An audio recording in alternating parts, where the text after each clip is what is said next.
যায় কিয়ামতের ময়দানটা হবে আরাফাতের ময়দানে। আবার আরেকটা বর্ণনায় পাওয়া যায় কিয়ামতের ময়দানটা হবে সিরিয়া, ফিলিস্তিন, এই শামের ভূখণ্ডের ময়দানে। পড়েন সুবহানাল্লাহ। সাইয়েদনা ঈসা আলাইহিস সালাম দাজ্জালকে হত্যা করার জন্য বাংলাদেশে নামবে না, দাজ্জালকে হত্যা করার জন্য সৌদি আরবেও নামবে না, মিশরেও নামবে না, ইরাকেও নামবে না, লেবাননেও নামবে না, আলজেরিয়াতেও নামবে না, তিউনিসিয়াতেও নামবে না, মরক্কোতেও নামবে না। সাইয়েদনা ঈসা আলাইহিস সালাম দাজ্জালকে হত্যা করার জন্য ফিলিস্তিনের দামেস্কের জামে মসজিদের সবচেয়ে বড় মিনারার পাশে দুইজন ফেরেশতার পাখার উপরে ভর করে জমিনে নেমে আসবে। এই জায়গাটা অনেক গুরুত্বপূর্ণ জায়গা। আল্লাহ বলেছেন বারাকনা হাওলা, এই পুরো এলাকাটাকে আমি বরকত দিয়ে ছেয়ে দিয়েছি। পড়েন আল্লাহু আকবার। আবার এই জায়গায় বিশাল একটা যুদ্ধ হবে। ফিলিস্তিনের একটা শহর আছে আল গুতা, এই গুতা শহরে মুসলমানদের কেন্দ্রবিন্দু হবে। কিয়ামতের আগ দিয়ে যা যা ঘটবে সব এই ফিলিস্তিনে ঘটবে। এই জন্য তিন আর জাইতুনের কসম কাটার মধ্য দিয়ে ফিলিস্তিনের কসম কেটেছে কে? এই ফিলিস্তিনের বাইতুল হাম, যেটাকে বলে বেথেলহাম, এই বেথেলহাম সিটিতে ঈসা আলাইহিস সালামের জন্ম। সুবহানাল্লাহ পড়েন। মনে থাকবে কোন শহরে? বেথেলহাম। বেথেলহাম শহরে ঈসা আলাইহিস সালামের জন্ম। তার মানে আল্লাহ ঈসা নবীর জন্মস্থানের কসম কাটলেন। এরপরে আল্লাহ বললেন ওয়াতুরে সিনিন, তুর পাহাড়ের কসম, সিনাই পর্বতের কসম। তুর পাহাড় হলো মিশরে, মিশর হলো মুসা আলাইহিস সালামের জন্মস্থান। আর ওয়াহাদাল বালাদিল আমিন, এই নিরাপদ শহরের কসম, মানে মক্কাতুল মুকাররমার কসম। মক্কা মুকাররমা কার জন্মস্থান? জোরে বলেন, আরো জোরে বলেন। বিশ্বনবীর জন্মস্থান। তিনজন বড় বড় পয়গাম্বর যেই তিন দেশে এসেছে, আল্লাহ তিনটা দেশের কসম কাটলেন। তিনটা বড় বড় শরীয়তের ধারক বাহক এই তিনজন নবী, উলুল আজমি মিনার রাসূল।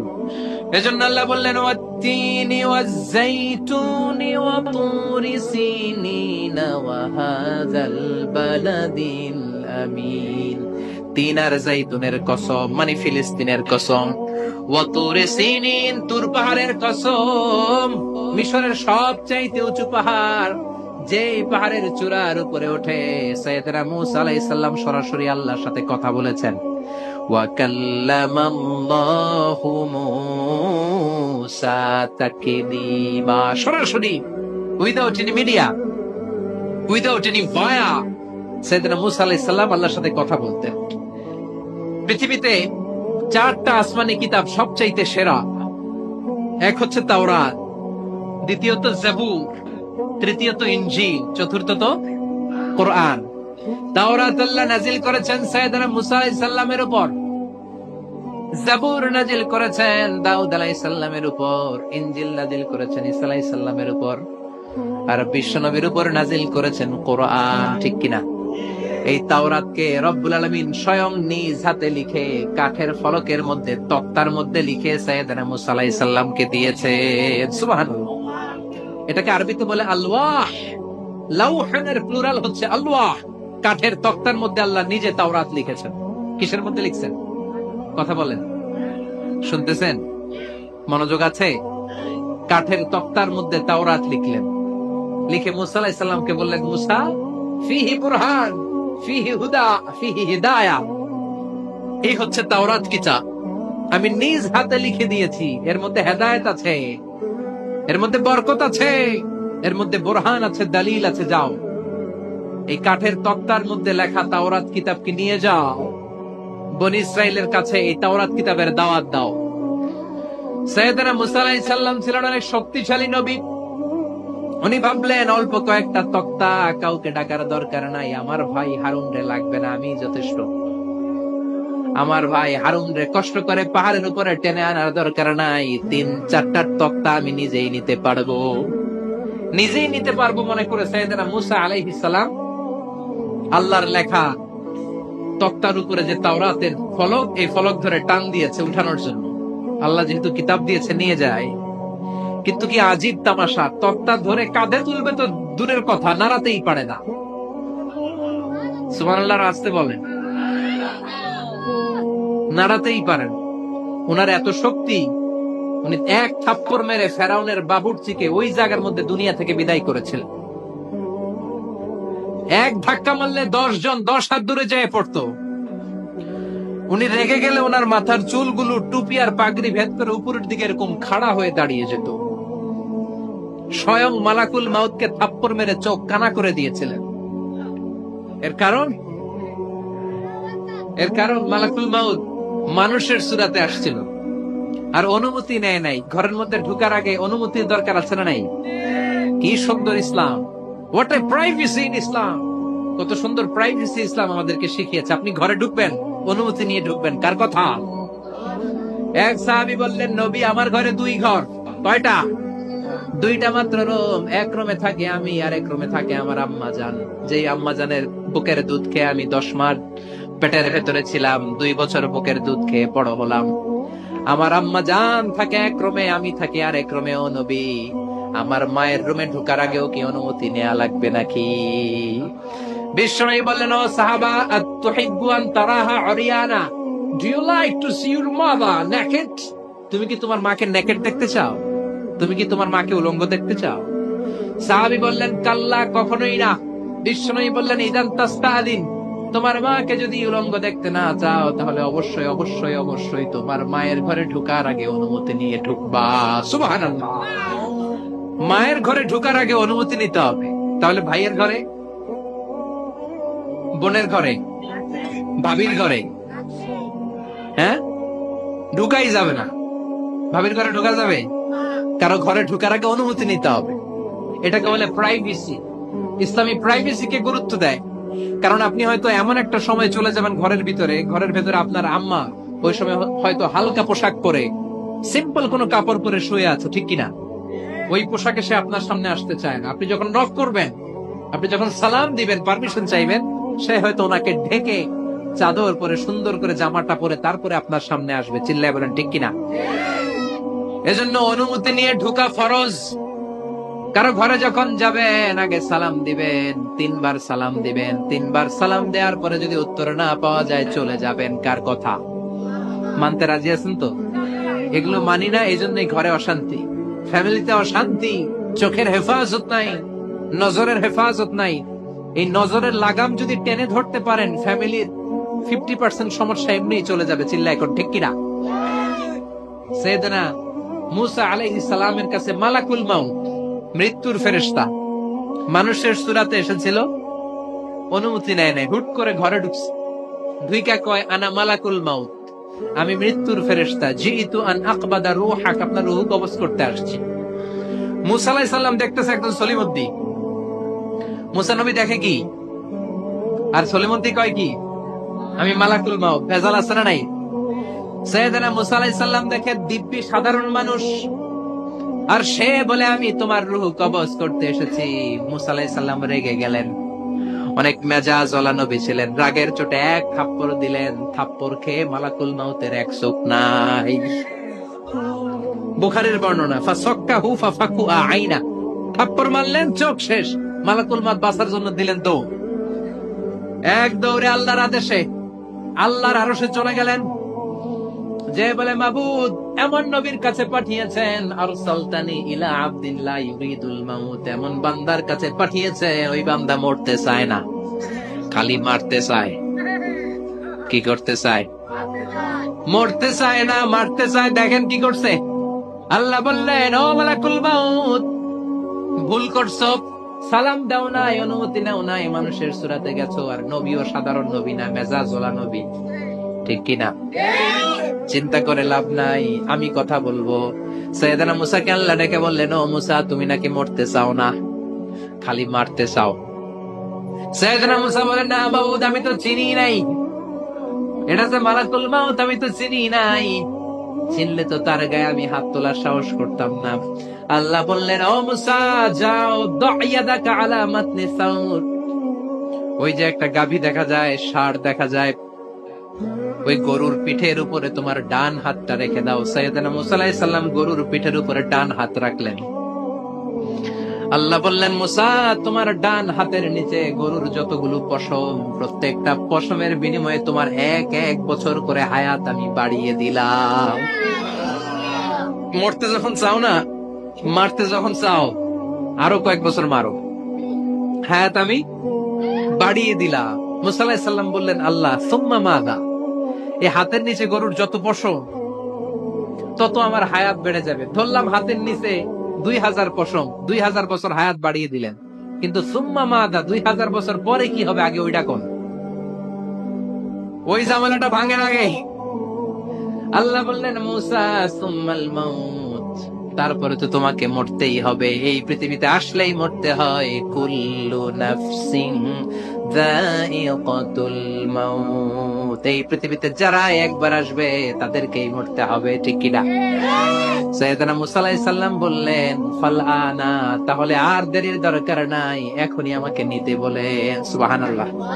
মালাকুল মাউত এসে মুসা আলাইহিস সালামের রূহ কবজ করে ফেললেন। এই মুসা আলাইহিস সালামের সাথে সরাসরি আল্লাহর কথা হতো এই তুর পাহাড়ের উপর। আর এই তুর পাহাড়ের নামে কসম কেটেছে কে? ওয়া তুরে সিনিন। আল্লাহ বললেন, তিন আর জাইতুনের কসম, মানে ফিলিস্তিনের কসম। ওয়া তুরে সিনিন, তুর পাহাড়ের কসম, যেই তুর পাহাড়ের উপরে আমি তাওরাত কিতাব নাজিল করেছি। তাওরাত কিতাবটাকে কাঠের ফলকের মধ্যে লিখে বললেন, মুসা নিয়ে যাও। মুসা আলাইহিস সালাম নিতে পারে না। মনে আছে? মনে আছে আপনাদের? না ভুলে গেছেন? মুসা আলাইহিস সালাম ধরলেন, নাড়াতে পারেন না। আর কাঁধে তুলবে তো দূরের কথা, নাড়াতেই তো পারেন। এত শক্তিশালী নবী। তাওরাতের যে আলওয়াহুত তাওরাত, তাওরাতের ফলক, এই বাণীগুলো নিয়ে বাণীবাহকের কাজ করবে, বার্তাবাহকের কাজ করবে, বনী ইসরায়েলের কাছে এই পয়গাম পৌঁছে দিবে, কিন্তু তুলতেই তো পারে না। আল্লাহর ডেকে বলে, আল্লাহ পারি না। আল্লাহ বললেন, ট্রাই করো, ট্রাই এগেইন, আবার চেষ্টা করো, দেখো না পারো কিনা। হাউইল। সাইয়েদনা মুসা আলাইহিস সালাম ভাবলেন, এই দিক দিয়ে পারি না, ওই দিক দিয়ে ধরলে মনে হয় পারবো। এবার তক্তার ওই পাশ দিয়ে নাড়াচাড়া শুরু করছে, ওই দিক দিয়েও পারে না। এবার ভাবলেন, এক কাজ করি, মাঝখান দিয়ে দেখি নাড়াতে পারে কিনা। সাইয়েদনা মুসা আলাইহিস সালাম কাঠের তক্তাগুলোর মাঝখান দিয়ে ধরলেন, টান দিলেন, কিন্তু তক্তা নড়ে, নাড়ানোই যায় না। কাঁধে তুলবে তো দূরের কথা। সাইয়েদনা মুসা আলাইহিস সালাম অপরাগ হয়ে আল্লাহর ডেকে বললেন, ও মাবুদ, পারি না। আল্লাহ আসলে চাচ্ছে মুসা যেন বলে পারি না। মুসা পারে না এটা শুনতে আল্লাহর বড় মনে চায়। সুবহানাল্লাহ কবেন না? কারণ সব জায়গায় উনি পারে আর মারে। আজকে সাইয়েদনা মুসা আলাইহিস সালামের কণ্ঠে আল্লাহ শুনতে চায়, আল্লাহ আমি অপারগ, আমি পারি না। সাইয়েদনা মুসা আলাইহিস সালাম বলে, আল্লাহ সাইয়েদনা জিব্রাইলকে যদি বলেন আমারে যদি একটু সাহায্য করে, আমার কাঁধে তুলে দিলে আমি নিয়ে বাড়িতে যাব। সাইয়েদনা জিব্রাইলকে একটু বলেন। আল্লাহ বললেন, যাও জিব্রাইল, হেল্প আউট মুসা, মুসা আলাইহিস সালামকে সাহায্য করো। এবার সাইয়েদনা মুসা আলাইহিস সালাম ধরলেন এই দিকে, সাইয়েদনা জিব্রাইল ধরলেন এই দিকে। দুইজন মিলে তাওরাত লেখা কাঠের তক্তাগুলো উঠাতে চাইলেন, কিন্তু কি আজীব তামাশা, সাইয়েদনা জিব্রাইলও পারে না। সাইয়েদনা মুসা আলাইহিস সালাম বললেন, ও ভাই জিব্রাইল, চলো জায়গা চেঞ্জ করি, তুমি এদিক দিয়ে ধরো, আমি ওই দিকে ধরি। আবার জোরসে টান মারো। দেশগামে কয় না, জোরসে টান। এইও সিস্টেমে দুইজন মিলে টানে, কিন্তু নাড়াতেই পারে না। আগে তো হাতে নিবে, তারপরে কাঁধে তুলবে, দুইজনেও পারে না।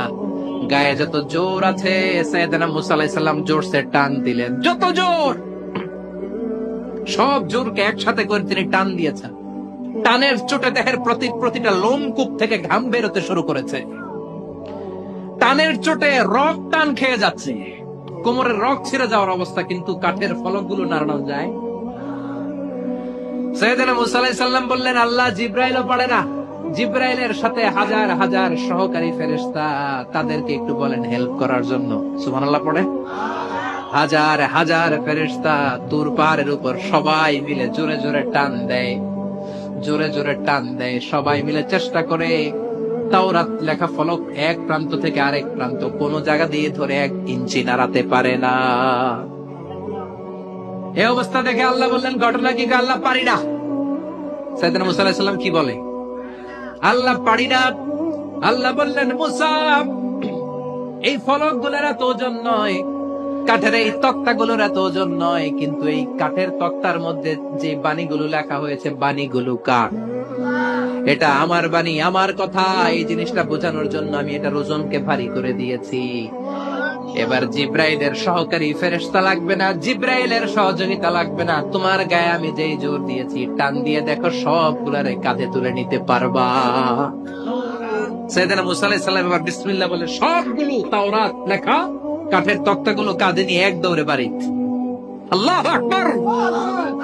যেই পাহাড়ের উপর এই তক্তা টানাটানের ঘটনা ঘটেছে, পাহাড়টার নাম, এজন্য আল্লাহ বললেন ওয়াত-তিনি ওয়াজ-যাইতুনি ওয়া তুরি সিনিন ওয়া হাযাল বালাদিল আমিন। তিন আর যাইতুনের কসম, তুর পাহাড়ের কসম। আবার তুর পাহাড়ের মধ্যে নূরের তাজাল্লি দিয়েছে কে? ফালাম্মা তাজাল্লা রাব্বুহু জাআলাহু দাক্কান ওয়া খাররা মূসা সাঈকা। সাইয়েদনা মুসা আলাইহিস সালাম বললেন, আল্লাহ তোমাকে দেখতে চাই। আল্লাহ বললেন, দেখতে পারবে না, পাহাড়ের দিকে তাকাও, পাহাড়ের মধ্যে নূরের তাজাল্লি দেব, যদি পাহাড় টিকে যায় তাহলে দেখতে পাবা। আল্লাহ যখন তুর পাহাড়ের উপর তাজাল্লি মেরেছেন, পাহাড় ভেঙে খান খান হয়ে যায়, সাইয়েদনা মুসা আলাইহিস সালাম বেহুশ হয়ে যায়। এই বেহুশ হওয়ার ঘটনা আর পাহাড় জ্বলে ছাই হওয়ার ঘটনা যেখানে ঘটেছে, ওই পাহাড়টার নাম জোরে বলেন। ওই তুর পাহাড়ের কসম কেটেছে কে? ওয়াতুরি 2285 মিটার উঁচু, অনেক উঁচু পাহাড়। আবার ইয়াজুজ মাজুজ যখন পৃথিবীতে আক্রমণ করবে, ইন্না ইয়াজুজ ওয়া মাজুজ মুফসিদুনা ফিল আরদ। তামাম জাহানে ইয়াজুজ মাজুজ যখন আক্রমণ করবে, তামাম পৃথিবীটাকে যখন লন্ডভন্ড করে দিবে, সাইয়েদনা ঈসা আলাইহিস সালাম মুমিন বান্দাদেরকে নিয়ে যেই পাহাড়ের উপর আশ্রয় নিবেন, সেটা হলো এই তুর পাহাড়। সুবহানাল্লাহ। ঈসা আলাইহিস সালাম মুমিনদেরকে নিয়ে এক পাহাড়ে চলে যাবে এই ইয়াজুজ মাজুজের অত্যাচার থেকে বাঁচার জন্য। এদেরকে ইংরেজিতে বলে Gog Magog. If you search in Google by writing Gog and Magog, আপনি পেয়ে যাবেন ইয়াজুজ মাজুজের কাহিনী। হাত্তা ইযা ফুতিহাত ইয়াজুজ ওয়া মাজুজ ওয়া হুম মিন কুল্লি হাদাবিন ইয়ানসিলুন। লক্ষ লক্ষ ইয়াজুজ মাজুজের বাহিনী আসবে।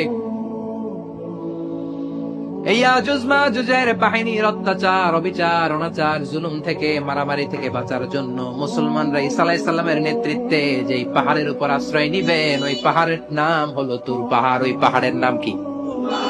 কোরআনে অনেকবার আল্লাহ তাআলা এই তুর পাহাড়ের কথা বলেছেন। আমি নিজে এই তুর পাহাড়ের চূড়ায় উঠেছি 2 বার। পাথরের পাহাড়, মাঝরাতে উঠতে হয়। এই তুর পাহাড়ের নিচে একটা গির্জা আছে, খ্রিস্টানদের প্রাচীনতম গির্জা, সেন্ট ক্যাথেরিনা গির্জা। এই গির্জার ভিতরে ঢুকেছিলাম দেখার জন্য। এটা পবিত্র জায়গা। মুসা আলাইহিস সালাম যখন যাচ্ছিলেন, আল্লাহ বলেন ফাখলা'না আলাইকা ইন্নাকা বিল ওয়াদিল মুকাদ্দাসি তুওয়া। শুজ অফ, জুতা খুলে ফেলো। মুসা জুতা খুলে ফেলো। ইন্নাকা বিল ওয়াদিল মুকাদ্দাসি তুওয়া।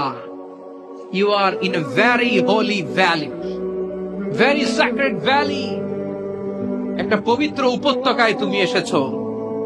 এর চাইতে উন্নত এবং পবিত্র উপত্যকা আমি মহাবিশ্বে কোথাও সৃষ্টি করি নাই। চিল্লায় পড়েন সুবহানাল্লাহ। মাঝরাতে এই তুর পাহাড়ে উঠতে হয়, ব্যাকপ্যাক নিয়ে যেতে হয়, সেখানে পানি টানি খাবার দাবার নিয়ে ওঠা লাগে। 3-4 ঘন্টা লাগে উঠতে, নামতে আবার 3-4 ঘন্টা। সকালে 10টা-11টার পরে আর তুর পাহাড়ে থাকা যায় না, কারণ আমাদের বাংলাদেশের পাহাড়গুলো মাটির পাহাড়, তুর পাহাড় হচ্ছে পাথরের পাহাড়। পাথরের পাহাড়ে যখন সূর্যের আলো লাগে, পাথরের পাহাড় গরম হয়ে যায়। আমরা মাঝরাতে উঠতে শুরু করলাম। আমরা যখন উঠতেছি দেখলাম খ্রিস্টিয়ান কমিউনিটির একটা গ্রুপ, তারাও উঠছে। ইহুদিদের একটা গ্রুপও উঠছে, কারণ এটা 3 ধর্মের লোকদের কাছে তীর্থস্থান। এই তুর পাহাড়ের চূড়ায় ছোট্ট একটা মসজিদ আছে, 7-8 জন নামাজ পড়া যায়। খ্রিস্টানদের একটা গির্জা আছে, ইহুদিদের একটা সিনাগগ আছে। ফজরের সময় উঠলাম, পুরো সিলসিলাতুল জিবাল তুর পাহাড় দেখলাম। অবাক হলাম, এই পাহাড়ে বিশ্বনবী মেরাজের রাতে নেমে দোয়া করেছেন, ঠিক কিনা? এই পাহাড়ে ঈসা আলাইহিস সালাম মুমিনদেরকে নিয়ে ইয়াজুজ মাজুজের আক্রমণ থেকে বাঁচার জন্য আশ্রয় নেবেন। এই তুর পাহাড়ের কসম কোরআনের ভেতরে কেটেছে কে? এজন্য আল্লাহ বললেন ওয়াত-তিনি ওয়াজ-যাইতুনি ওয়া তুরি সিনিন ওয়া হাযাল বালাদিল আমিন। তিন আর যাইতুনের কসম, ওই মিশরের তুর পাহাড়ের কসম, ওয়া হাযাল বালাদিল আমিন, এই নিরাপদ শহরের কসম। শহরটার নাম কি? কি নাম? এই নিরাপদ শহর দ্বারা আল্লাহ বুঝিয়েছে মক্কা, না ফিলিস্তিন না। ফিলিস্তিন হচ্ছে প্রথমটা, কিন্তু হাযাল বালাদিল আমিন, এই নিরাপদ শহর দিয়ে আল্লাহ বুঝিয়েছেন মক্কা শহরকে। চিৎকার করে বলবেন কোন শহর? মক্কা শহর। এই মক্কা শহরের আগের নাম বাক্কা। মক্কার আগের নাম কি? জোরে বলেন, আরো জোরে। ইন্না আউওয়ালা বাইতিন উদিআ লিন-নাসি লাল্লাযী বিবাক্কাতা মুবারাকা হুদাল লিল আলামিন। নিশ্চয়ই পৃথিবীর সর্বপ্রথম ঘর যেই শহরের মধ্যে আমি আল্লাহ স্থাপন করলাম, শহরটার নাম হলো বাক্কা শহর। কি শহর? এই বাক্কা পরে চেঞ্জ হয়েছে মক্কা। আল্লাহু আকবার। তার মানে আজকে জানলেন মক্কা শহরের আগের নাম হলো বাক্কা। আগের নাম কি? মক্কা শহরে অনেক হোটেল আছে, ওই হোটেলের নাম ফুন্দুক বাক্কা। দেখছেন? ফুন্দুক বাক্কা মানে বাক্কা হোটেল। এই বাক্কা হচ্ছে মক্কার আগের নাম, মনে থাকবে। আল্লাহ বললেন হাযাল বালাদিল আমিন, এই নিরাপদ শহরের কসম, এই শহরের চেয়ে নিরাপদ শহর পৃথিবীর মধ্যে। ইউসাউইরুকুম ফিল আরহামি কাইফা ইয়াশা লা ইলাহা ইল্লা হুয়াল আজিজুল হাকীম। তিনি হলেন এমন সত্তা যিনি মায়ের পেটে থাকা অবস্থায় তোমাদের চেহারার ডিজাইন করে দিয়েছে। চিল্লায়া বলেন সুবহানাল্লাহ। তাহলে চারটা কসম কেটে আল্লাহ যে দামি কথাটা বললেন, লাকাদ খালাকনাল ইনসানা ফি আহসানি তাকবীম, সুন্দর আকৃতিতে তৈরি করেছি। এজন্য সুন্দর চেহারাটা নিয়ে যখন আয়নার সামনে দাঁড়াবেন, তখন আপনি আয়নার দোয়া পড়বেন আল্লাহুম্মা হাসসানতা খালকি ফাহসিন খুলুকি। বিশ্বনবীর চেহারা সুন্দর বেশি না কম? জোরে বলেন। চাঁদের চেয়ে সুন্দর তুমি নবী আমার কামলিওয়ালা, চাঁদের চেয়ে সুন্দর তুমি নবী আমার কামলিওয়ালা। দু জাহানের বাদশা তুমি প্যারা নবী সাল্লাল্লাহু আলা, দু জাহানের বাদশা তুমি প্যারা নবী সাল্লাল্লাহু আলা। চাঁদের চেয়ে সুন্দর তুমি নবী আমার কামলিওয়ালা। সুবহানাল্লাহ। বিশ্বনবীর চেহারাটা বড় সুন্দর ছিল। এত সুন্দর চেহারার মানুষ পৃথিবীতে দ্বিতীয়টা নাই। ওই চেহারা নিয়ে বিশ্বনবী আয়নার সামনে যখন দাঁড়াতেন, উনি বলতেন আল্লাহুম্মা হাসসানতা খালকি ফাহসিন খুলুকি। এর মানে হলো, আল্লাহ আমার চেহারাটা আপনি যেমন সুন্দর করেছেন, আমার চরিত্রটাও সুন্দর করে দিয়ে। This is the attitude. এটাকে বলা হয় attitude. What a marvellous amazing attitude he belongs. বিশ্বনবীর কি সুন্দর অ্যাটিটিউড ছিল। সুন্দর চেহারা নিয়ে আয়নার সামনে দাঁড়িয়ে তিনি বলতেন, আল্লাহ আমার চেহারাটা যেমনি সুন্দর করেছো, আমার চরিত্রটাকেও সুন্দর করে দাও। আমার বাহিরটা যেমন সুন্দর, আল্লাহ আমার ভেতরটারেও সুন্দর করে দিও। পড়েন আমিন। এই আয়নার দোয়া পারেন তো? আয়নার সামনে দাঁড়ায় এই দোয়া পারেন তো? নাকি বলেন আয়না বসাইয়া দিও কলমের ভিতর? এগুলো বলবেন? পড়েন আল্লাহুম্মা হাসসানতা খালকি ফাহসিন খুলুকি, আল্লাহুম্মা হাসসানতা খালকি ফাহসিন খুলুকি। হে আল্লাহ, সবাই বলেন হে আল্লাহ, তুমি আমার চেহারাটা সুন্দর করেছো, তুমি আমার চরিত্রটাও সুন্দর করে দিও। আমিন। আর জোরে পড়েন আমিন। এই জন্য নিজে যখন আয়নার সামনে দাঁড়াবেন এটা বলবেন, আপনার স্ত্রী যখন আয়নার সামনে দাঁড়ায় তখন এইটা বলবেন, আপনার বাচ্চা যখন আয়নার সামনে দাঁড়ায় তখন এই দোয়া পড়বেন। রাজি আছেন তো? আয়নার সামনে দাঁড়িয়ে আমরা বলবো হাসসানতা খালকি, আল্লাহ তুমি আমার চেহারাটা সুন্দর করেছো। আমরা সবাই সুন্দর, আমরা সবাই সুন্দর। যার কালার কালো, কালো চামড়ার লোক, তার মধ্যে একটা সৌন্দর্য আছে না নাই? আল্লাহ বললেন এই কালো আর ধলো এগুলো তো বাইরে, ওয়াখতিলাফু আলওয়ানিকুম ওয়া আলসিনাতিকুম, তোমাদের গায়ের রঙের ভিন্নতা, ভাষার ভিন্নতা, এগুলো আল্লাহর মিরাকেল। একজন সাদা, একজন কালো, একজন ধূসর বর্ণের, এক একজনের চেহারার সাথে আরেকজনের চেহারার মিল নাই। সুবহানাল্লাহ, এটাই সৌন্দর্য। এজন্য আল্লাহ বললেন, লাকাদ খালাকনাল ইনসানা ফি আহসানি তাকওয়িম, আমি গোটা মানব জাতিকে চমৎকার একটা স্টাইল দিয়ে তৈরি করেছি। এই স্টাইলের সাথে পৃথিবীর কোনো প্রাণীর কোনো মিল থাকে না। সুবহানাল্লাহ, কি অসাধারণ আমাদের কাঠামো। আপনি যদি হিউম্যান ব্রেইন নিয়ে চিন্তা করেন, আমাদের ব্রেইনের ক্যাপাসিটি কিন্তু অনেক বেশি। এই পৃথিবীতে সবচেয়ে পাওয়ারফুল যে কম্পিউটার আবিষ্কার করা হয়েছে, এটার নাম Cray one supercomputer. United States of আমেরিকাতে যারা মিলিটারি বেসে জব করে, তাদের ম্যাথমেটিক্যাল ইকুয়েশন ড্র করার জন্য, সলিউশন করার জন্য এই ক্রে-1 সুপার কম্পিউটার তারা ইউজ করে। বিজ্ঞানীরা হিউম্যান ব্রেইনের ক্যাপাসিটির সাথে ওই ক্রে-1 সুপার কম্পিউটারের তুলনা করেছে। তারা তুলনা করে দেখেছে ক্রে-1 সুপার কম্পিউটারের চেয়েও আমাদের ব্রেইন শতগুণ বেশি শক্তিশালী। আমাদের হেয়ারিং সিস্টেম নিয়ে যদি আপনি গবেষণা করেন, অবাক হয়ে যাবেন। এই যে কানের মধ্যে এখানে পেঁচানো দেখা যায়, এটা আল্লাহ এমনি এমনি দিছে? মা খালাকতা হাযা বাতিলা, এমনি এমনি আল্লাহ কিচ্ছু দেয় নাই। এই পেঁচানো ডিজাইন না থাকলে আপনি শুনতে পেতেন না। আপনার কান দুইটা যদি কেটে কান কাটা রমজান করে দেয়, আপনি কোনো আওয়াজ শুনতে পাবেন না। এই কানের ডিজাইন গুলো, এই আঁকাবাঁকা পথগুলো আল্লাহ তাআলা দিয়েছে ইথারে ভেসে আসা সাউন্ড গুলোকে ইলেকট্রিক্যাল সিগন্যালের মাধ্যমে ভেতরে ঢুকানোর জন্য। কানের 3টা পার্ট থাকে, একটা হচ্ছে আউটার এয়ার, একটা হচ্ছে মিডল এয়ার, তারপরে হচ্ছে ইনার এয়ার, মাঝখানে এয়ার ড্রাম থাকে। এই আউটার এয়ার থেকে, মিডল এয়ার থেকে, তারপরে ইনার এয়ারে ইলেকট্রিক্যাল সিগন্যাল দিয়ে বাতাসে ভেসে আসা এই সাউন্ডের ওয়েভ গুলো, এই তরঙ্গ গুলোকে ইলেকট্রিক্যাল সিগন্যাল দিয়ে ট্রান্সমিট করে ব্রেইনের হেয়ারিং নার্ভের কাছে পাঠিয়ে দেয়। এই সূক্ষ্ম কাজগুলো হতে আসলে অনেক সময় লাগে, কিন্তু 1 সেকেন্ডের মধ্যে আমি বলছি আর আপনারা সেকেন্ডে শুনছেন। চিল্লা এখন সুবহানাল্লাহ। আবার কান যেখানে রাখা দরকার আল্লাহ ওইখানে রাখলেন, চোখ দুইটা যেখানে দেয়া দরকার ওইখানে দিলেন, নাক যেখানে দেয়া দরকার ওইখানে, মুখ যেখানে দেয়া দরকার। এর চেয়ে সুন্দর করে কি আর তৈরি করা যেত? নাক এইখানে না রেখে অন্য জায়গায় সেট করলে কি বেশি সুবিধা হতো? নাক যদি পেছনে থাকতো, খাওয়ার সময় খাবারটা বাসি না ভালো, এটা ঘ্রাণ নেয়ার জন্য সব সময় খাবার পেছনে নিয়ে ধরা লাগতো, ঠিক কিনা? তার মানে নাক এই জায়গায় রাখাতে সুবিধা হয়েছে না? সুবহানাল্লাহ কইবেন না? কি সুন্দর মুখটা দিলেন, হ্যাঁ, কি সুন্দর চোখ দিলেন। এই কান দিয়ে আমরা শুনি, দেখেন কানের সেটিংটা কত সুন্দর। ধরেন ফর এন এক্সাম্পল, উদাহরণস্বরূপ, এই কানটা আল্লাহ এইখানে না রেখে এই কান যদি আপনার এই বাম বগলের ভিতরে দিত, আর এই কান যদি আপনার এই বগলের নিচে দিত, তাহলে আজকে মিজানুর রহমান আজহারের ওয়াজ শোনার জন্য সবার এইভাবে বসে থাকা লাগতো 1.5 ঘন্টা। কারণ এইভাবে এখন যেভাবে আছেন, এইভাবে বসে থাকলে তো কান চাপা পড়ে যেত, কথা একটাও শোনা যেত না। সুবহানাল্লাহ কইবেন না? চোখের সেটিংটা কত সুন্দর। চোখ এইখানে না রেখে যদি মাত্র 2 ইঞ্চি উপরে এইখানে দিত, সেজদা দিতে পারতেন। শীতকালে যে ফুটবল খেলেন, হেড দিতে পারতেন।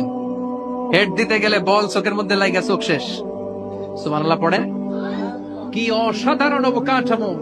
এই হিউম্যান অ্যানাটমি নিয়ে গবেষণা করলে মানুষ অবাক হয়ে যায়। দেহের ভেতরে কি সমস্ত যন্ত্রপাতি দিলেন, কিডনি দিলেন, গল ব্লাডার দিলেন, হার্ট দিলেন, লাং দিলেন। যেখানে যে অঙ্গটা রেখে দেওয়া দরকার ঠিক সেইভাবে মায়ের পেটে থাকতেই আমাদের ডিজাইন দিয়েছে কে? এতগুলো ডিজাইনের মালিক কে? 600 কোটি মানুষ যদি পৃথিবীতে থেকে থাকে, তাহলে 600 কোটি ডিজাইন লাগছে না ওনার? আরো কয়শো কোটি আসবে আমরা জানি। কয়শো কোটি ডিজাইন চলে গেছে জানি। একটা ডিজাইনের সাথে আরেকটা ডিজাইনের মিল আছে? চিৎকার করে বলেন এই কারিগরটা কে? এজন্য আল্লাহ বলেন 4টা জিনিসের কসম কেটে তোমাদেরকে আমি যেটা বলবো শোনো। লাকাদ খালাকনাল ইনসানা ফি আহসানি তাকওয়িম, আমি মানুষের আকৃতিটা, মানুষের চেহারাটা বড্ড সুন্দর করে তৈরি করেছি। এত সুন্দর করে আল্লাহ তৈরি করেছেন, এর কোনো বাতিল নাই, কোনো বিকল্প নাই। চোখ যেমন হওয়া দরকার ঠিক তেমন। এই চোখ নিয়ে কত গবেষণা হয়েছে শুনলে অবাক হয়ে যাবে। মাত্র 2 মিলিমিটার ডাইমেনশন ছোট্ট আমাদের চোখ। এই চোখ দিয়ে আমরা অনেক কিছু দেখি। কাছের জিনিস যেমনি দেখি, দূরের জিনিস দেখি। দূরের চাঁদ দেখি, দূরের সূর্য দেখি, দূরের মেঘমালা দেখি, ওই বিমানটাকে দেখি, আবার কাছে ছোট্ট মানুষটাকেও দেখি, ঠিক কিনা? এটার ভেতরে আল্লাহ অনেক পাওয়ারফুল মেগাপিক্সেল দিয়েছেন। এই পৃথিবীতে সবচাইতে পাওয়ারফুল যে ক্যামেরাগুলো আবিষ্কার হয়েছে মুভি শুট করার জন্য, সেখানে যেই মেগাপিক্সেল আল্লাহ দিয়েছেন, চোখের ভেতরে এর কয়েক গুণ বেশি দিয়েছেন। চিল্লায় বলেন আল্লাহু আকবার। এই চোখ দিয়ে মেডিকেল সায়েন্স বলছে human eyes can identify more than 10 million colours. 1 মিলিয়নে 10 লক্ষ, 10 মিলিয়নে কত? 1 কোটি। তার মানে এই চোখ দিয়ে আমরা আমাদের এক একটা চোখ দিয়ে 1 কোটি ধরনের রং শনাক্ত করতে পারি। এক লাল রঙের মধ্যে কত লাল, লাইট রেড, ডিপ রেড, কত ধরনের মিক্স করে কত কালার হয়, সবকিছু চোখ দিয়ে আমরা ধরতে পারি। চিল্লায় বলেন আল্লাহু আকবার। জিহ্বা দিয়ে স্বাদ নেওয়ার সুযোগ দিলেন। এই জিহ্বার পার স্কয়ার সেন্টিমিটারে টেস্ট বাড রয়েছে 184টা। সে হিসাবে আপনার জিহ্বার উপরিভাগ দিয়ে আপনি 10,000-এরও বেশি ধরনের খাদ্যের স্বাদ আস্বাদন করতে পারেন। চিৎকার করে পড়েন আল্লাহু আকবার। এক একটা অঙ্গ নিয়ে যদি আপনি গবেষণা করেন, কত কাজ করার সুযোগ আল্লাহ তাআলা দিয়ে দিলেন। 206টা নাকি হাড্ডির পিস রেখেছে আল্লাহ এক একটা দেহের ভিতরে। 206টা না, 206টা হাড় আছে। আমাদের প্রত্যেকের দেহের ভিতরে কয় পিস হাড্ডি? কথা কয় না, 206টা। সবচেয়ে ছোট হাড়টা আছে কানের ভেতরে। সুবহানাল্লাহ পড়েন। সবচেয়ে ছোট হাড়। এক একটা অঙ্গ কত সুন্দর এরকম বেন্ড করা যায়, হাত পা নাড়ানো যায়, এইখানে একটা টুইস্ট করা যায়, এইখানে টুইস্ট করা যায়, আবার কবজি টুইস্ট করা যায়, আবার এইখানে এক একটা আঙ্গুলে কতগুলো টুইস্ট করা যায়। সুবহানাল্লাহ কইবেন না? কত কাজ এ হাতের। এই হাত দিয়ে ঘুষি মারা যায়, হ্যাঁ, হাত দিয়ে আটার খামির বানানো যায়, হাত দিয়ে ভারী জিনিস উত্তোলন করা যায়। আবার এই হাত দিয়ে দেখেন ক্রিকেটাররা কি সুন্দর বল করে। এটা দিয়ে স্পিন বল করে, লেগ স্পিন করে, অফ স্পিন করে, পেস বল করে। এক হাতের মধ্যে কত কারসাজি। সুবহানাল্লাহ করে না? আবার বাঁ হাতে স্পিন করে না, বল এদিকে পড়ে ওদিকে চলে যায়, আছে না নাই? আবার এই আঙ্গুল দিয়ে কত কাজ। বাজার থেকে বাজার করে যখন বাজারের ব্যাগ যখন নিয়ে আসেন, হাতে ধরেন নাকি আঙ্গুলে ধরেন, কত কাজ। এই আঙ্গুল দিয়ে মোবাইল টিপে আমরা মোবাইল ইউজ করি, আঙ্গুল দিয়ে ল্যাপটপে আমরা টাইপ করি। ডাক্তাররা এই আঙ্গুল দিয়ে সুই ইউজ করে সূক্ষ্ম সূক্ষ্ম সার্জারির কাজগুলো করে। অবাক হয়ে যাবেন এই আঙ্গুলের কত কাজ। এই আঙ্গুল দিয়ে আবার এখন ক্রিকেটেও এরকম 2 আঙ্গুল তুললে ছক্কা, আছে না নাই? আবার 1 আঙ্গুল তুললে আউট, আবার এটা তুললে ভিক্টরি, বিজয় চিহ্ন। দেখবেন যত নেতা খেতা করে পুলিশে ধরে এটা দেখায়, আছে না নাই? এইভাবে কত ধরনের নমুনা আমরা ইউজ করি, কত ভাবে হাতগুলোকে ইউজ করি, কত ভাবে পা গুলোকে ইউজ করি। দেহের এই সৌন্দর্য আমাদের দান করেছে কে? লাকাদ খালাকনাল ইনসানা ফি আহসানি তাকওয়িম। আমি মানুষকে সব চাইতে সুন্দর আকৃতিতে তৈরি করেছি। সুবহানাল্লাহ পড়েন, চিল্লায় পড়েন আল্লাহু আকবার। আল্লাহ বললেন মানুষ সব চাইতে সেরা, মানুষ হলেন সব চাইতে সেরা। মানুষ যখন সেরা হয়, মানুষের চাইতে সেরা কেউ হয় না। আবার মানুষ যদি নিকৃষ্ট হয়ে যায়, মানুষের চাইতে নিকৃষ্ট কেউ হতে পারে না, ঠিক কিনা? আল্লাহ বললেন মানুষের আকৃতি আমি বড্ড চমৎকার করে বানালাম। সবচেয়ে সুন্দর আকৃতি মানুষের। সবচেয়ে সুন্দর আকৃতি কার? জোরে বলেন। সবচেয়ে বেশি মর্যাদা কার? আশরাফুল মাখলুকাত কে? আশরাফুল মাখলুকাত কে? চিল্লায়া বলেন। নাকি হাতি? রয়্যাল বেঙ্গল টাইগার শক্তিশালী না? এটা এটা তো মানুষ খায় ফেলে, তো এটাই না আশরাফুল মাখলুকাত হওয়া দরকার?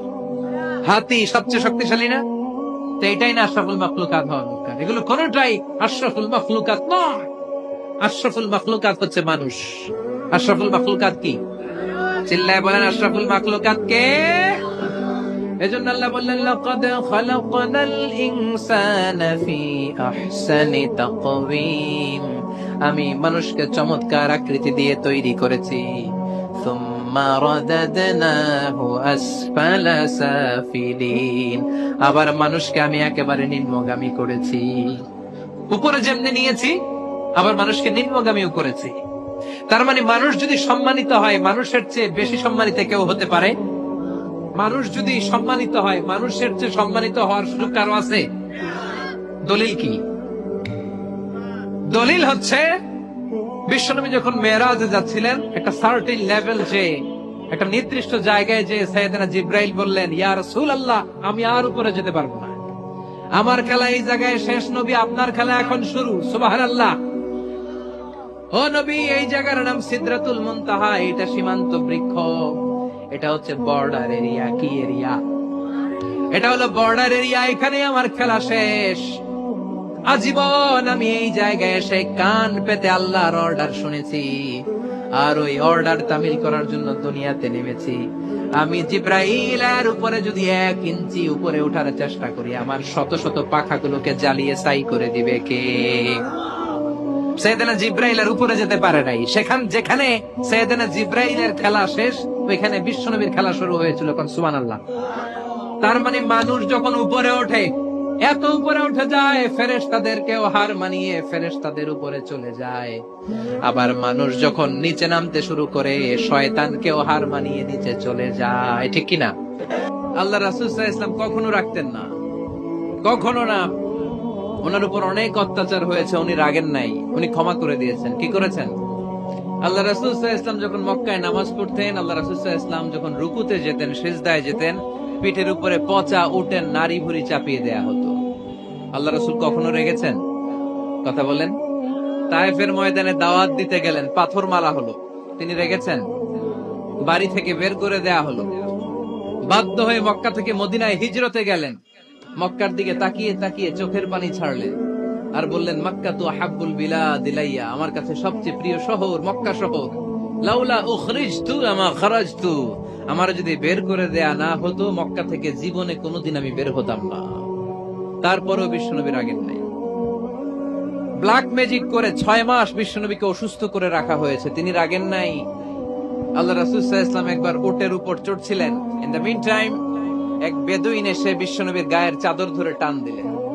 হাদিসের বর্ণনাকারী সাইয়েদনা আনাস রাদিয়াল্লাহু তাআলা, উনি বলেন, কুনতু আমশি মা রাসূলিল্লাহ, আমি একবার রাসূল সাল্লাল্লাহু আলাইহি ওয়াসাল্লামের সাথে হাঁটছিলাম, ওয়া আলাইহি বুরদুন নাজরানি গলিদুল হাশিয়া, আর রাসূল সাল্লাল্লাহু আলাইহি ওয়াসাল্লামের গায়ে ছিল চাদর। কি ছিল? আপনারা আজকে চাদর গায়ে দিয়ে আসছেন? কেউ আসছেন? অনেকে। এই যে আমরা চাদর গায়ে দেই, আমাদের চাদরের এই পাশে মাঝে মাঝে কিছু ডিজাইন করা থাকে না? নাজরান দেশ থেকে নিয়ে আসা বিশ্বনবীর ওই চাদরের এইখানে খসখসে ডিজাইন ছিল। তো আল্লাহ রাসূল যখন চাদর গায়ে দেয়া, ওই বেদুইন যখন চাদর টান দিয়েছে, ওই খসখসে ডিজাইন আল্লাহ রাসূল সাল্লাল্লাহু আলাইহি ওয়াসাল্লামের ঘাড়ের চামড়া ছিঁড়ে ফেলেছে। আসছিল ভিক্ষা করতে, বেদুইন আসছে কি করতে? ভিক্ষা চাওয়ার স্টাইল দেখেন, ভিক্ষা চাওয়ার স্টাইল দেখছেন? আল্লাহ রাসূল সাল্লাল্লাহু আলাইহি ওয়াসাল্লামের চাদর ধরে এমন টান মেরেছে, ওই খসখসে চাদরের দাগ বিষ্ণু সাল্লাল্লাহু আলাইহি ওয়াসাল্লাম ঘাড়ের মধ্যে বসে ঘাড়ের চামড়া ছিঁড়ে গিয়েছে। বিষ্ণু প্রচন্ড ব্যথা পেয়েছেন, কিন্তু কিছুই বলেন নাই। ফালতাফাতা ইলাইহি রাসূলুল্লাহ, আল্লাহ রাসূল তার দিকে তাকালেন, তাকিয়ে সুম্মা দাহিক, ছোট্ট একটা মুচকি হাসি দিলেন। মুচকি হাসি দিলেন। ভিক্ষা করতে আসছে, চাদর ধরে টান মেরে ঘাড়ের চামড়া ছিঁড়ে ফেলছে, আর বলতে শুরু করছে, ইয়া মুহাম্মদ মুরলি মিন মালিল্লাহ, আল্লাহর যে সম্পদ আছে, বাইতুল মালের সম্পদ থেকে আমার কিছু দাও, আমার কিছু নাই। আল্লাহ রাসূল সাল্লাল্লাহু আলাইহি ওয়াসাল্লাম ফাদাহিক, একটা মুচকি হাসি দিলেন, দিয়ে সে যা চেয়েছে তার হাতে সেটা উঠিয়ে দিলেন। চিল্লায় পড়েন সুবহান। তার মানে আমার নবী সহজে রাখতেন না। ওনার গায়ের উপর, দেহের উপর অত্যাচার করা হলে বিষ্ণু সাল্লাল্লাহু আলাইহি ওয়াসাল্লাম কখনো রাগেন নাই। মারা হয়েছে, পাথর মেরে রক্তাক্ত করা হয়েছে, পিটানো হয়েছে, আল্লাহ রাসূল সাল্লাল্লাহু আলাইহি ওয়াসাল্লাম কখনো রাগেন নাই। তবে আল্লাহর জমিনে আল্লাহর বিধান লঙ্ঘিত হওয়া মাত্রই বিষ্ণু সাল্লাল্লাহু আলাইহি ওয়াসাল্লাম রেগে যেতেন। পড়েন আল্লাহু আকবার। আল্লাহর বিধান লঙ্ঘিত হতে দিতেন না। যেই লোকটা নামাজ পড়া অবস্থায় উটের পচা নারী ভুঁড়ি চাপিয়ে দিলে রাগেন না, যাকে পাথর মারা হলে রাগেন না, চাদর ধরে টেনে গায়ের চামড়া ছিঁড়ে ফেললে রাগেন না, ওই ব্যক্তিটা আল্লাহর জমিনে আল্লাহর আইনের বিরুদ্ধে কথা বললে রেগে যেতেন।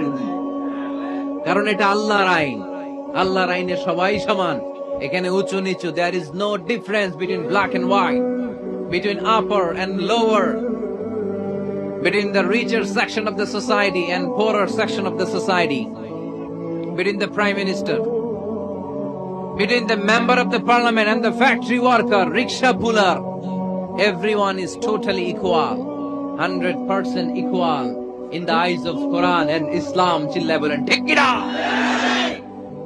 আল্লাহর চোখে সবাই সমান। ওইখানে প্রধানমন্ত্রী নাই, ওইখানে প্রেসিডেন্ট নাই, ওইখানে এমপি নাই, ওইখানে রিকশাওয়ালা আর প্রধানমন্ত্রী আর প্রেসিডেন্ট এক কাতারে দাঁড়িয়ে আল্লাহর সেজদা দেয়, চিল্লায় বলেন ঠিক কিনা? নিজেকে আক্রমণ করা হলে রাখতেন না, কিন্তু আল্লাহর জমিনে আল্লাহর বিধান লঙ্ঘিত হলে আল্লাহ রাসূল রেগে যেতেন। মদিনাতে এক মেয়ে চুরিতে ধরা পড়ল। চুরি করলে কি করতে হয়? আস-সারিকু ওয়াস-সারিকাতু ফাকতাউ আইদিয়াহুমা। বাংলাদেশে হাত কাটে, কি করে? জেলে দেয়। আর কি করে? হ্যাঁ, জরিমানা, জামায়াত করে না। বিধান হচ্ছে হাত কেটে দাও। If anyone steal something precious, the government, the authority should cut down his right hand. আইনটা কার? বাংলাদেশে এরকম চোর আছে না নাই? দেশের টাকা পাচার করে আছে না নাই? হাজার হাজার টাকা কুচি কুচি করে বগুড়ার এক পানির মধ্যে, খালের মধ্যে দেখলাম। আহা, জনগণ খেতে পায় না আর মানুষ টাকা কুচি করে জঙ্গলে ফেলে দিয়ে আস। এগুলো কত বড় টাকা! একটা চোর, ওকে ধরে যদি হাত কেটে টেলিভিশনে প্রচার করে দেয়া হতো, 17 কোটি মানুষ যদি দেখতো, এই দেশে আর চোর খুঁজে পাওয়া যেত না। বনু মখজুমিয়া গোত্রের এক নারী চুরিতে ধরা পড়ল। সাহাবীরা যে বললে, ইয়া রাসূলুল্লাহ, অনেক বংশীয় মেয়ে, আপনি হাত কেটে দিয়েন না, মাফ করে দেন। কি করেন? আল্লাহ রাসূল সাল্লাল্লাহু আলাইহি ওয়াসাল্লামের চেহারাটা আগুনের গোলার মতো লাল হয়ে গেল। রেগে গেলেন। আল্লাহ রাসূল বললেন, এত বড় সাহস পেলে কোত্থেকে?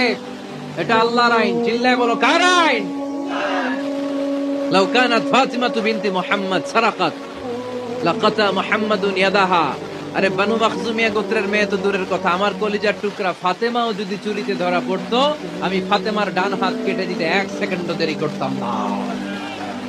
কারণ বিধানটা কার? এত মাইট দেয়া হলো বিশ্বনবীকে, এত অত্যাচার করা হলো, তিনি রেগে যেতেন না। কিন্তু আল্লাহর জমিনে আল্লাহর বিধান লঙ্ঘিত হলে তিনি রেগে যেতেন, ঠিক কিনা?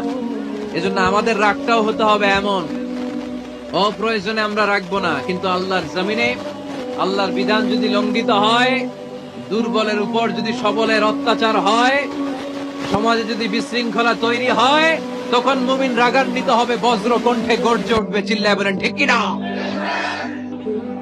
আমি যে আয়াত তেলাওয়াত করেছি, এই আয়াতে আল্লাহ তাআলা আমাদেরকে পথ দেখিয়েছেন। আমাদেরকে পথ দেখায় কে?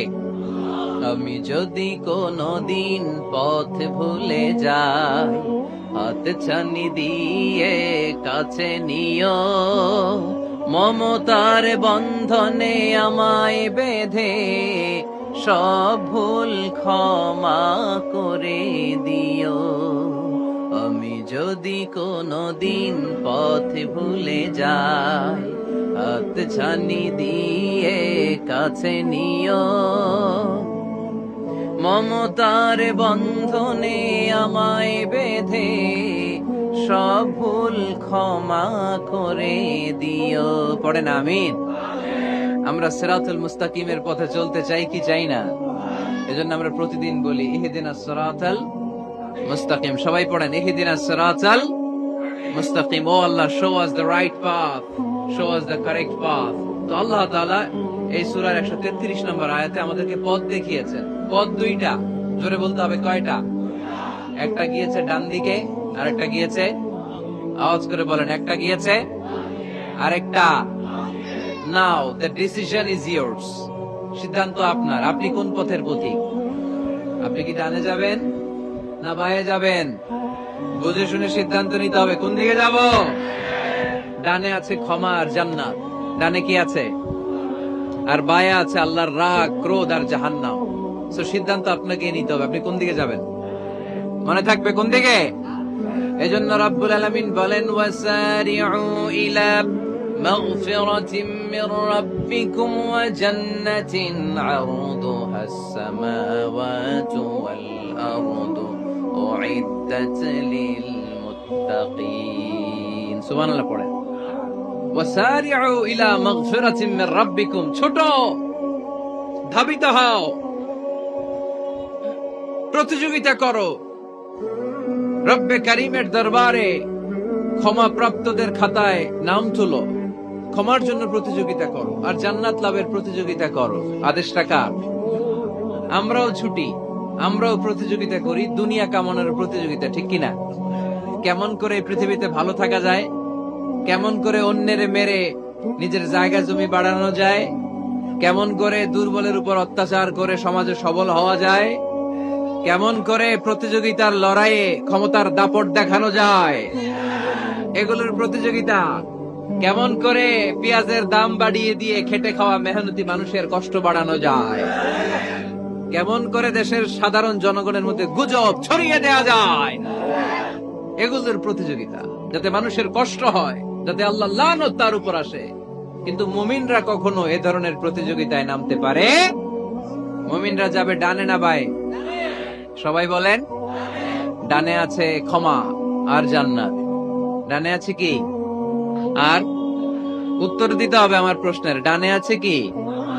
আর দুইটা জিনিস আছে। এক নম্বরে ক্ষমা, দুই নম্বরে আওয়াজ করে বলেন, এক নম্বরে, দুই নম্বরে।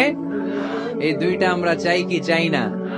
আল্লাহ বললেন সারিউ ইলা মাগফিরাতিন মির রাব্বিকুম, রবের পক্ষ থেকে ক্ষমার দিকে ছোট, ওয়া জান্নাতিন, আর এমন জান্নাতের দিকে ছোট, আরদুহাস সামাওয়াতু ওয়াল আরদ, যে জান্নাত আকাশ জমিন বিস্তৃত।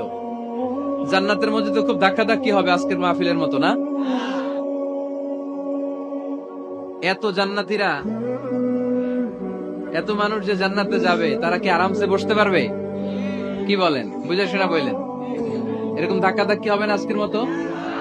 ফেরেশতারা লাঠি নিয়ে নামবে, বাঁশি নিয়ে, কিশোরগঞ্জের মতো ধাক্কাধাক্কি হবে? আলহামদুলিল্লাহ পড়েন। কোনো ধাক্কাধাক্কি নাই, কোনো ঠেলাঠেলি নাই, কোনো কিলাকিলি নাই, আছে খালি আরাম, আছে খালি। আর জাহান্নামে আছে বেরাম। জাহান্নামে কি? বেরাম। আরদুহাস সামাওয়াতু ওয়াল আরদ, আল্লাহর প্রকাশ ভঙ্গিটা দেখেন, এক্সপ্লেনেশন সিস্টেম। আল্লাহ বললেন আকাশ জমিন বিস্তৃত জান্নাতের জন্য তোমরা প্রতিযোগিতা করো। বিশাল জান্নাত, ঠেলাঠেলি নাই। আল্লাহ রাসূল সাল্লাল্লাহু আলাইহি ওয়াসাল্লাম বললেন ইন্না মিসরাঈন মিন মাসারি'আল জান্নাহ মা বাইনা মাক্কাহ ওয়া হাজার। সৌদি আরবের মক্কা শহর থেকে বাহরাইন দেশের হাজার শহর যত দূর, জান্নাতের এক একটা দরজার অর্ধেক তত দূর। তার মানে এক দরজা দিয়ে কয়েক হাজার কোটি জান্নাতি এক ধাক্কায় ঢুকবে। সুবহানাল্লাহ, আরো আসতে বললেন। দরজা দিয়ে যদি কয়েক হাজার লোক এক ধাক্কায় ঢুকতে পারে, দরজার সাইজে যদি এত বড় হয়, তাহলে জান্নাতের সাইজ কত? ওই জান্নাতে কোনো ধাক্কা ধাক্কি আছে? এজন্য আল্লাহ বললেন ওয়াসারিউ ইলা মাগফিরাতিন মির রাব্বিকুম ওয়া জান্নাতিন আরদুহাস সামাওয়াতু ওয়াল আরদ উইদ্দাত লিল মুত্তাকিন। আল্লাহর ক্ষমার দিকে ছোট, আল্লাহর জান্নাতের দিকে ছোট। যেই জান্নাত ছোট নয়, যেই জান্নাতটা সংকীর্ণ নয়, যেই জান্নাত হলো আকাশ জমিন বিস্তৃত। সুবহানাল্লাহ। উইদ্দাত লিল মুত্তাকিন, এই জান্নাতকে আল্লাহ তাআলা মুত্তাকিদের জন্য তৈরি করেছে। কাদের জন্য? আপনাদের জন্য তৈরি করেছে। আলহামদুলিল্লাহ পড়েন। মুত্তাকি কারা? যারা আল্লাহরে ভয় পায়। মুত্তাকি কারা? যারা আল্লাহকে না দেখে ভয় পায়। তাদেরকে কি বলে? মুত্তাকি। আল্লাহরে দেখছেন কখনো? লা তুদরিকুহুল আবসার, পৃথিবীর চামড়ার চক্ষু দিয়ে আমার রব আল্লাহ তাআলাকে দেখা যায় না, কিন্তু ওহুয়া ইউদরিকুল আবসার, তিনি সবাইরে দেখতে পায়। সুবহানাল্লাহ পড়েন। তিনি আমাদের দৃষ্টির অন্তরালে, কিন্তু আমরা তার দৃষ্টির অন্তরালে কশ্চিন কালেও কখনো এক মুহূর্তের জন্য যেতে পারি না। মুত্তাকিনদের জন্য তিনি এই জান্নাতকে তৈরি করেছেন। এখন এই মুত্তাকিন কারা? সেই মুত্তাকিনদের পরিচয় আল্লাহ তাআলা এই সূরার ভেতরে দিয়েছেন। আজকে এই চমৎকার রজনীতে কিশোরগঞ্জের এই তাফসীরুল কোরআনের প্রোগ্রামে মুত্তাকিন কারা, এ ব্যাপারে সামান্য কিছু ধারণা নিয়ে আমরা বাড়িতে ফিরবো ইনশাআল্লাহ। বলেন। আজকের এই তাফসীরুল কোরআনের প্রোগ্রাম তখনই সফল হবে যখন এত ধাক্কাধাক্কির পরে বসার যখন সুযোগ পাইছি, মুত্তাকি কারে কয় এটা আজকে হিসাব করে নিয়ে যাও। পারা যাবে, পারা যাবে, পারা যাবে। আমরা মুত্তাকি হতে চাই। কি হতে চাই? নাকি মাসুদ রানা হতে চাই? এরকম একটা আছে নাকি যেন? হ্যাঁ, পত্র পত্রিকায় দেখলাম ছেলেপেলারা লাইন ধরছে, কে হবে মাসুদ রানা। কিশোরগঞ্জ থেকে কেউ যায় নাই না? কিশোরগঞ্জের ছেলেপেলারা খুব আল্লাহ আল্লাহ, মাশাআল্লাহ। তো আমরা মুত্তাকি হতে চাই, চিল্লায় বলেন তো কি হতে চাই? উইদ্দাত লিল মুত্তাকিন, মুত্তাকিনদের জন্য আল্লাহ তাআলা এই জান্নাতকে প্রস্তুত রেখেছেন। আল্লাহ তাআলা এই আয়াতে মুত্তাকিনদের 5টি গুণের কথা বলেছেন। কয়টি? সবাই বলেন আওয়াজ করে, কয়টি? এই 5টি গুণ আজকে আমরা জেনে যাব মানার উদ্দেশ্যে। কিসের উদ্দেশ্যে? ওয়াজ তো এখন ইউটিউবেও দেখা যায়, ঠিক কিনা? ইউটিউবে ওয়াজ দেখা সহজ না? আমার ইউটিউবে দেখছেন কে কে? দেখি, সবাই দেখছেন? ঠিক আছে, হাত নামান, আলহামদুলিল্লাহ পড়েন। তো ইউটিউবেই তো ওয়াজ দেখা যায়। সরাসরি তাফসীরুল কোরআনের প্রোগ্রামে একটা আলাদা স্পিরিট নিয়ে আসতে হবে, যে মনোযোগ দিয়ে আমি শুনবো, আমি ধারণ করব, কথাগুলো রিসিভ করব, কান দুটো খরগোশের কানের মতো খাড়া করে শুনবো, যাতে বাড়িতে কিছু নিয়ে যেতে পারি। বাল্লিগু আন্নি ওয়ালাউ আয়া, একটি আয়াত, একটি বাক্য হলেও আল্লাহ রাসূল বলেছেন আমার থেকে মানুষের কাছে পৌঁছে দাও। আমরা সবাই দাঈ ইলাল্লাহ, আমি বেশি জানি তো আমি বেশি শোনাবো, আরেকজন কম জানে তো কম শোনাবে, একজন জানে শুধু লা ইলাহা ইল্লাল্লাহ, সে ওইটারই দাওয়াত দিবে, ঠিক কিনা? এজন্য আজকে আমরা মুত্তাকি কাকে বলে, তাদের বৈশিষ্ট্য কি, এটা জেনে যাব। আল্লাহ মুত্তাকিদের বৈশিষ্ট্যে প্রথমে বলেছেন আল্লাযীনা ইউনফিকুনা ফিস সাররাই ওয়াদ দাররা, মুত্তাকি হচ্ছে তারা যারা সচ্ছল অসচ্ছল উভয় অবস্থায় আল্লাহর রাস্তায় দান করে। দান করলে খুশি হয় কে? সাদাকা করলে খুশি হয়ে যায় কে? যাকাত দিলে খুশি হয় কে? দে যাকাত, দে যাকাত, তোরা দে রে যাকাত, তোর দিল খুলবে পরে আগে খুলুক হাত। দে যাকাত, দে যাকাত, তোরা দে রে যাকাত। পড়েন আমিন। আপনার দিল পরে খুলবে, আগে খুলতে হবে কি? হাত। আল্লাযীনা ইউনফিকুনা ফিস সাররাই ওয়াদ দাররা, আল্লাহ বললেন আমার মুত্তাকি বান্দার প্রথম গুণ الذين ينفقون في السراء والضراء والكاظمين الغيظ والعافين عن الناس والله يحب المحسنين سبحان الله পড়েন الذين ينفقون في السراء والضراء আমার মুত্তাকি বান্দারা সচ্ছল অসচ্ছল উভয় অবস্থায় দান করে। যখন তাদের কাছে বেশি টাকা থাকে তখন তারা বেশি দান করে, যখন কম থাকে কম দান করে, কিন্তু দান করে, ঠিক কিনা? দান করার ধারাবাহিকতা কখনো থামায় না। এখন আপনি সচ্ছল, অনেক টাকা তো বেশি দেন, এক সময় অর্থের টানা পড়েন যাচ্ছে, সমস্যা যাচ্ছে, তো ওই সময় কম দেন। বছরে আপনি অবস্থা ভালো থাকলে 10,000 টাকা সাদাকা করেন, যখন অবস্থা খারাপ 10 টাকাও কি সাদাকা করা যাবে না? তার মানে ইউনফিকুনা ফিস সাররাই ওয়াদ দাররা, সুখে দুঃখে সব সময় যে দেয় তার নাম মুত্তাকি। সুখে দুঃখে সব সময় যে দেয় তার নাম। মদিনার সমাজে, মদিনার সাহাবীদের মধ্যে সবচেয়ে গরীব সাহাবী ছিলেন সাইয়েদনা বেলাল রাদিয়াল্লাহু তাআলা আনহু। নিজের লজ্জাস্থান ঢাকার কাপড়টা ছাড়া তার কাছে দ্বিতীয় কোনো কাপড় ছিল না। সকালে যদি খাবার পেত, দুপুরে খাবার ছিল না, দুপুরে পেলে রাতের জন্য ছিল না, আজকে খাবার থাকলে কালকে নাই। মদিনার সবচাইতে গরীব সাহাবী বেলাল রাদিয়াল্লাহু তাআলা আনহু, লজ্জাস্থান ঢাকার জন্য শুধু একটা জামা ছিল, গায়ে দেওয়ার মতো কোনো জামা নাই। এই সাহাবীর মতো গরীব কোন সাহাবী মদিনার জমিনে নাই। এই বেলাল রাদিয়াল্লাহু তাআলা আনহুকে বিশ্বনবী ডেকে বললেন, ইয়া বেলাল আনফিক, ইয়া বেলাল লা তাখশা মিন যিল আরশি ইকলালা, ও বেলাল আল্লাহর রাস্তায় দান করো, কারণ আমার আল্লাহর ধনভাণ্ডারের কমতি নাই। সাইয়েদনা বেলাল রাদিয়াল্লাহু তাআলা আনহু সবচেয়ে গরীব। শুনতেছেন? বুঝতেছেন? সবচেয়ে গরীব। ডাউন পার্টটা ঢাকার মতো একটা গার্মেন্ট ছিল, একটা কাপড়, এটা পেঁচায় আসতো, নামাজ পড়তো, গায়ে রাখার মতো কোনো জামা নাই, আর খাবার দাবার টাকা পয়সা বলতে নাই। ওই সাহাবীরে বিষ্ণু ইসলাম বললেন, আনফিক বেলাল, বেলাল তুমিও দান করো, তুমিও দাও, দানের হাতকে প্রশস্ত করে দাও। আনফিক ইয়া ইবনা আদম উনফিক আলাইক, হে বনি আদম দাও, দিলে আমি তোমারে দেব। যারা দান করে বেশি তাদেরকে দেয় কে? দিলেই আসবে, না দিলে আসে না। আপনি দেন, দেখবেন আসতে শুরু করছে। এটাই সিস্টেম। দিলে কমে না, না দিলে কমে। সুবহানাল্লাহ পড়েন। উদাহরণ হিসেবে বোঝেন, আপনার হাতে 5 কেজি ওজনের একটা জিনিস দেয়া হলো, আপনি এটারে ধরে রাখছেন। এটারে ধরে রাখলে আর কিছু নিতে পারবেন? এটারে দিয়ে দিলেই না আরেকটা ধরতে পারবেন, ঠিক কিনা? 5 কেজির এটা হুজুরে দিয়ে দিলাম, এরপরে কেউ আমার 20 কেজি দিলে ওইটা ধরবো, ওইটা আবার আরেকজনকে দিব, এরপরে আরেকজন 30 কেজি দিলে ওইটারে ধরবো। কথা বলেন, কথা বলেন, কথা বলেন। এজন্য আল্লাহ বললেন, ইনফিকুনা ফিস সাররাই ওয়াদ দাররা। আমার মুত্তাকি বান্দার প্রথম গুণ, তারা সুখে দুঃখে সব সময় দান করে, দানের ধারাবাহিকতা সব সময় অব্যাহত রাখে। যারা সুখে দুঃখে সচ্ছল অসচ্ছল সব অবস্থায় দান করে, তাদের নাম হলো মুত্তাকি। মুত্তাকিদের প্রথম বৈশিষ্ট্য দান করে। আপনারা দান করেন তো? কিশোরগঞ্জের ভাইয়েরা সবাই করেন? করেন তো? Take it as a reminder. আজকের এই আলোচনাটা একটা রিমাইন্ডার হিসেবে নেন, যাদের দান করতে একটু সমস্যা, মনে থাকে না, অলসতা বা একটু কিপটামির মনোভাব আছে, এই কিপটামি কৃপণতা ভুলে যান। দেন, দেন না একটু।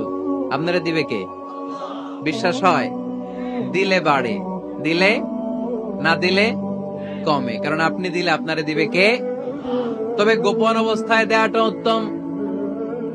প্রকাশ্য দান করলে আল্লাহ কবুল করেন, ওইটাতেও সওয়াব আছে, কিন্তু গোপনে দান করলে বেশি খুশি হয় কে? গোপনে দান করলে আল্লাহর রাগ ক্রোধ কমে যায়।